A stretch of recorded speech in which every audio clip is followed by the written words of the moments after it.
তো যারা 'conjuring the last rights' এই মুভিটা দেখবার প্ল্যানিং করছো তাদের জন্য একটা আমি সিকোয়েন্স বলে দিতে পারি যে এই মুভিটা দেখবার আগে এই মুভি সিরিজের যে আরো কয়েকটা মুভি রয়েছে সেটা কোন সিকোয়েন্সে দেখলে গল্পটা গিয়ে দেখতে অসুবিধা হবে না, বুঝতে অসুবিধা হবে না। সো চলো বেশি কিছু ওয়েট না করি বলা যাক।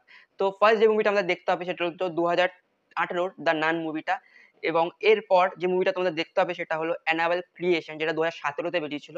এরপর যেই মুভিটা তোমাদের দেখতে হবে গল্পটা বোঝার জন্য সেটা হলো 'দ্য নান 2' যেটা ২০১৭ র মুভি এবং এরপরই 'অ্যানাবেল' যেটা ২০০০ দ্য অ্যানাবেল ২০১৪ র মুভি এবং এরপর যে মুভিটা তোমাদের দেখতে হবে সেটা হলো 'দ্য কনজিউরিং' যেটা এই মুভির এবং বলতে পারো যে ফার্স্ট মুভি ২০১৩ তে রিলিজ করেছিল এবং এরপর যে মুভিটা তোমাদের দেখতে হবে ২০১৯ এ রিলিজ করা 'দ্য অ্যানাবেল কামস হোম' এই মুভিটা দেখতে হবে এবং সেই বছরই আরেকটা মুভি বেরিয়েছিল 'the Conjuring the Curse of লা llorona' এই মুভিটা দেখতে হবে।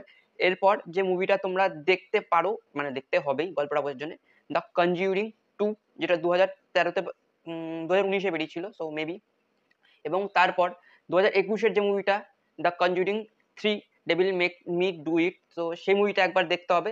এরপর ডিরেক্ট তোমরা যে মুভিটা হলে এসছে আমাদের 'the conjuring the last rights' এই মুভিটা দেখতে পারো। সো তাহলে তোমাদের গল্প বুঝতে সেরকম অসুবিধা হবে না।